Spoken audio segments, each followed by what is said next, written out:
Hi friends, स्वागत आहे तुमचं माझ्या आजच्या नवीन ब्लॉगमध्ये। तर आज आपण सुरुवात करतो आहे खंडोबा महाराजांच्या मंदिरापासून। हे मंदिर चाकणपासून 11 किलोमीटर अंतरावर आहे, तर राजगुरुनगरपासून 6 किलोमीटरच्या अंतरावर स्थित आहे। तर ना याचा फुल व्हिडिओ मी यूट्यूबवर टाकलेला आहे, तिथं जाऊन नक्की चेकआउट करा।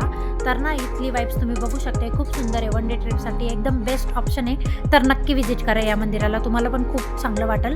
आणि इथं होता नंदीचे दर्शन करून आम्ही निघालो पुढे। तर इथं पुढे तुम्ही बघू शकता गाभाऱ्यात जाताना आपल्याला इथं भला मोठा असा कासव लागतो, तर तिथं पण दर्शन केला आणि पुढे निघाले।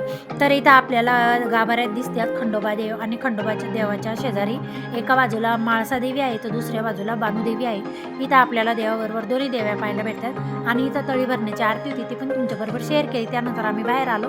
बाहेर आल्यानंतर आमची थोडी मज्जा मस्ती केली, आणि इथं स्वप्नील मला उचलून घेतलं। तर आजच्या व्हिडिओमध्ये बस एवढंच। भेटते तुम्हाला नेक्स्ट ब्लॉगमध्ये। यो व्हिडिओ तुम्हाला कसा वाटला हे कमेंट करून नक्की सांगा। बाय।